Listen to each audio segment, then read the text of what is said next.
pain, disorder. That's his condition. It's certainly necessary to have physical suffering. People get sick, they die.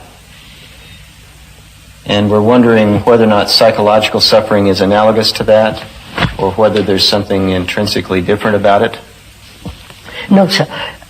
I do question seriously whether human beings must inevitably live in this state. Mm-hmm. Everlastingly suffering, everlastingly going through this agony of life. Is that necessary? Is it right that they should? It's certainly not desirable that they should. No. If we accept that it's inevitable, mm-hmm. as many people do, then there is no answer to it. Mm-hmm. But is it inevitable? Well, physical suffering is inevitable. Yes. Illness, death. Yes, sir. The physical suffering is old age, yes. Accidents, disease. Maybe we increase the physical suffering because of our psychological problems. That's it. So a mother bearing babies, she goes through terrible time delivering them. Strangely, she forgets that pain. She's the next baby. Another baby. In India, as you know, the mothers have about 7 or 8 children. If they remember the first agony of it, they'll never have children. I've talked to several mothers about it. They seem to totally forget it. It's a blank after suffering. So, is there an activity in the psyche that helps the suffering to be wiped away? Recently, personally, I've had an operation, for minor operation. There was plenty of pain, quite a lot. And it went on considerably. It's out of my mind, completely gone. So is it the psychological nourishing of a remembrance of pain, you follow? Which gives us a sense of continuity in pain. So you're saying that perhaps the physical suffering in the world is not the source of the psychological suffering, but that the psychological suffering is an action of its own.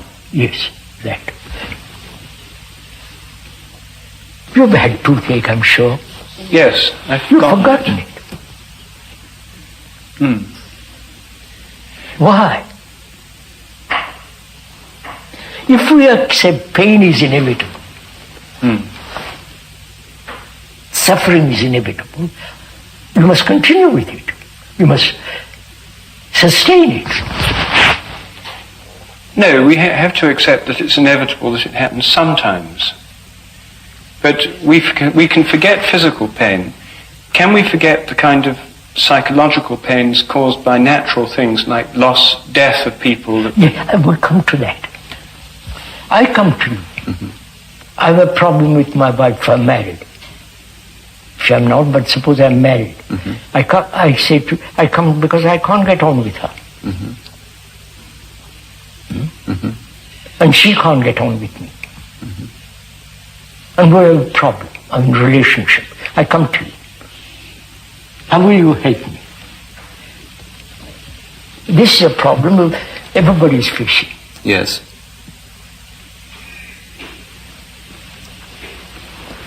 Either divorce or adjustment.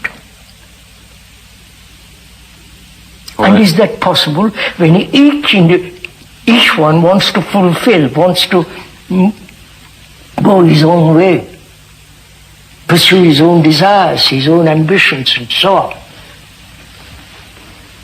You're saying that the problem arises out of the fact that they each have their own interests at heart. No, it's not interest. It's like, so we are all terribly individualistic. Yes. I want my way and my wife wants her way. Deeply. And we see that our needs are in conflict for some reason. That's all. Right away you begin. After the first few days or few months of relationship, pleasure and all that soon wears off and we are stuck. Okay, that's the same problem then with the mother raising this child and making it her toy. Her needs are in conflict with the needs of the child. And please, perhaps you go on. Yeah. The mother, her mother was also like that. Yeah. And the whole world is like that, sir. It's not the mother. Mm-hmm. So when I come to you with my problem, you say it's the mother. No, I wouldn't say object to that. Yeah, I wouldn't say it's the mother. No, I'm just pushing it. Uh-huh. You're saying that it's a much broader problem than... Much deeper problem. Okay. Then the mother didn't put the baby on the right pot or something. Yeah. Right. That it appears that the needs are in conflict. No, I wouldn't call needs are in conflict. Basically, they are divisive, self-centered activity. Mm-hmm. That inevitably must bring contradiction and, the whole business of relationship and conflict. Mm-hmm.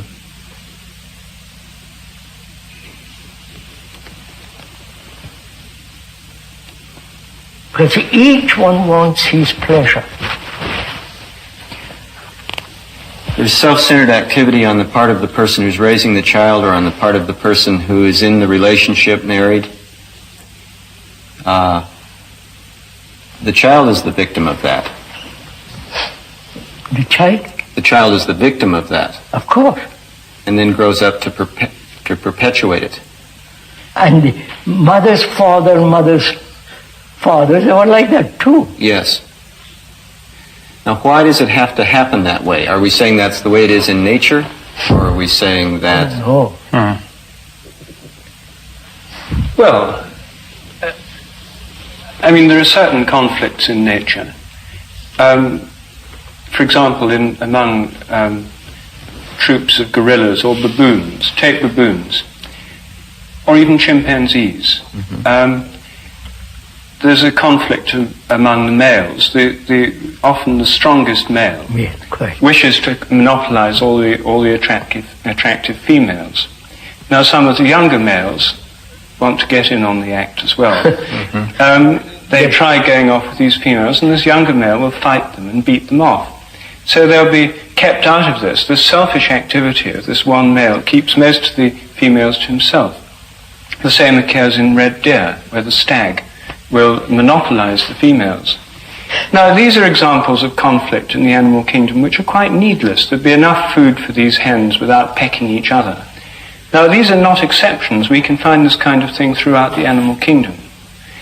So, I don't think that the origin of this kind of selfish conflict is something just to do with human societies and the way they're structured. I think we can see in biological nature this kind of thing. Are you saying that as we are the result of the animal, as we human beings evolved from the animal, we have inherited all those pecking order? Yes, I think we've inherited a lot of animal tendencies from our animal forebears. And I think that many of these show up in these psychological problems. Yes, but is it necessary that we should continue that way? We are thoughtful, we are ingenious in our inventions, extraordinarily capable in certain directions. Why should we not also say this, we won't have this? The way we live, let's change it.